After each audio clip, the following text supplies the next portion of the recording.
Well, it is not Tuesday.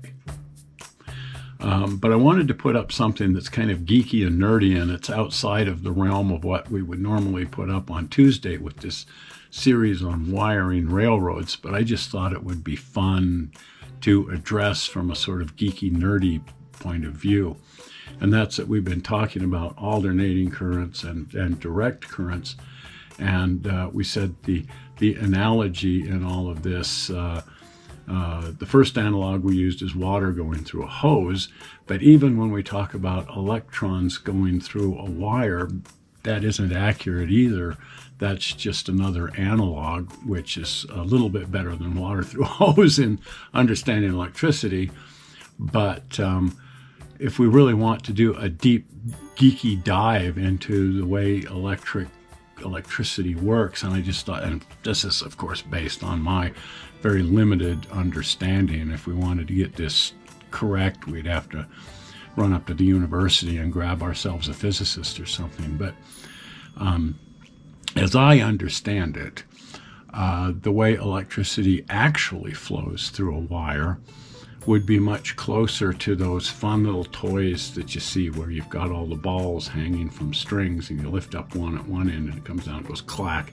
And all the balls in the middle, they don't move at all, but a ball comes shooting out the other side, and then that swings back, and boink, it goes this way, and then boink, it goes this way.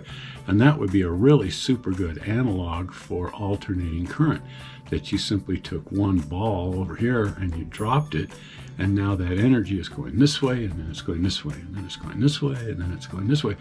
But in the middle, those balls aren't moving at all. And if we just froze one of those cycles, that would be a pretty good analog for direct current, that we're just smacking it on one end over here, and a ball is coming out over here.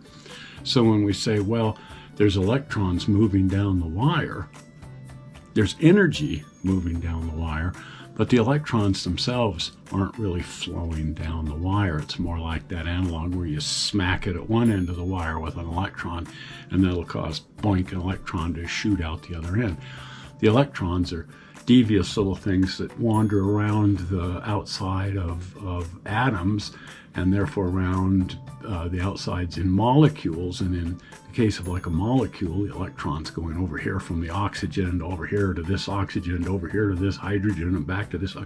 So the electrons are fickle little things, and they'll jump all over the place, traveling from atom to atom to atom.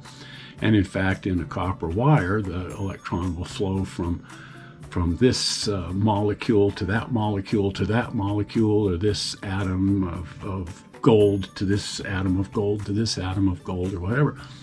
And these highly conductive materials, those atoms are quite free to just jump around, go wherever they want. They'll skip from one atom to another, one molecule to another all the time. So if we were running electricity into a wire, yeah, we're feeding electrons into one end of this thing, but what's happening is those electrons are just sort of pushing the electrons in the wire further down and further down and further down, and eventually electrons are going to come pouring out of the other end. But the electrons pouring out of the other end aren't the same electrons that you poured in at this end. It isn't that kind of a flow. It's a flow of energy, which is moving the electrons around. But the electrons themselves, if you were to paint one of the electrons bright red so you could track it, and it starts off over here, and then you run electricity through it, and you say, okay, now where's that electron now? Well, it may just be a millionth of an inch further down the wire, sitting on some other atom. It may not have moved around much at all, but the energy certainly went flowing through there, and therefore electrons came into this end and came out down there. They just weren't the same electrons. I hope that makes sense. Now, the other thing that's going on is while we're moving this energy down the wire, and that's moving these electrons along, that's creating a companion product, which is magnetism. And the magnetism isn't the electricity, and the magnetism isn't even what's moving the electricity. The magnetism is more like it's something that's married to the flow of electricity. And so this magnetic field forms around the wire, and it's actually trying to shove the electricity back in the opposite direction, because there's this fun relationship between the magnetic field and the electricity that's moving. And we use that in our model railroading all the time, because even just the motor in the locomotive, if it's a direct current locomotive, all it needs to have in there is a fixed magnet rather, and that magnet has a north and a south pole, and then you can run the direct current into the armature of the motor, which has coils in it, and that magnetic field that's around those wires will build up around those coils, and that'll cause the rotor in there, the armature in the motor, to be attracted to the magnet, and it'll spin over this way.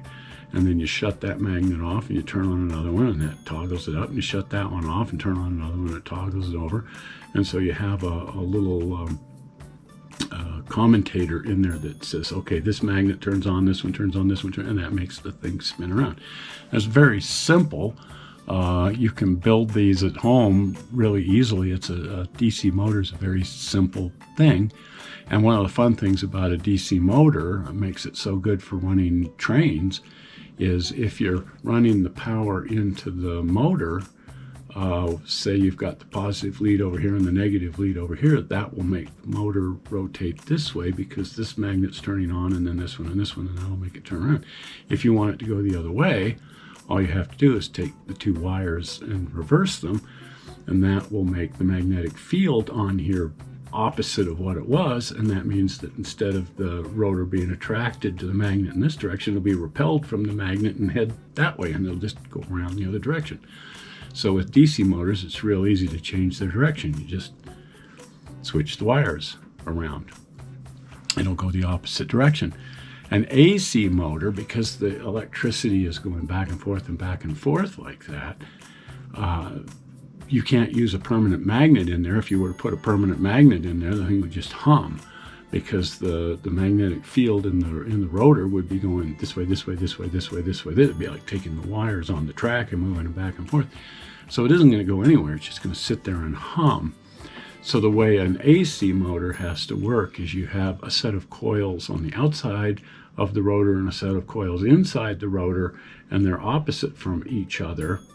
And so as the electricity alternates, and therefore the magnetic field alternates, it's alternating between the two magnets in the motor, and you can use that to make the rotor go around.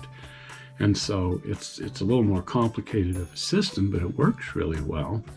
But the problem with that is you can't reverse the polarity on the tracks and expect anything to happen, because the polarity on the tracks is constantly reversing anyway. So how do you change the direction on an AC motor? Well, what you have to do is take the wires going to one of the two magnets inside the motor, either the field magnet or the rotor magnet, and switch it around. And now you've reversed the phase between those two magnets, and so the motor will go the other way.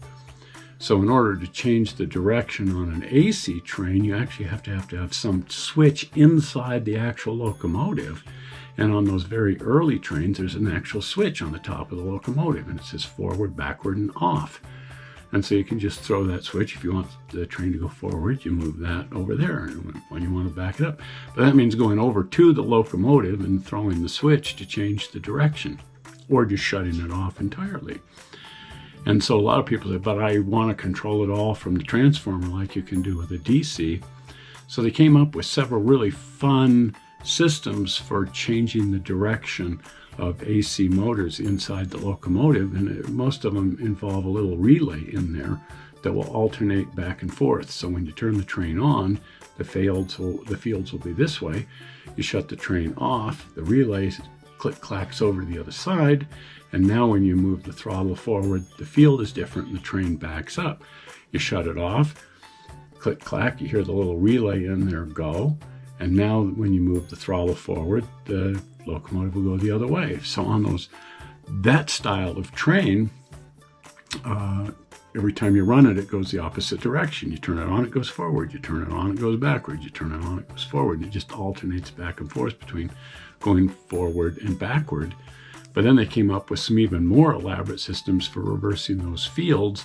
so that you can actually have a controller that controls the little relay inside there by sending DC through it. It's kind of interesting and complicated, but that gives you the ability to actually have a direction controller on your great big huge variac that's just changing the voltage going out to the trains, but it allows you to change the polarity between the two magnets inside the locomotive all remotely from the power supply, from the variac.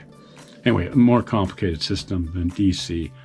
But I just thought it would be fun to mention these things as an aside to what else we're doing, even though it's kind of more intense and more geeky and that kind of thing. Anyway, I hope you're enjoying this series. If so, if you're not a subscriber, you want to be a subscriber, and the easy way to be a subscriber is to click on the upcoming blue button. Are we ready for that? Zoink! Right over there, the blue button.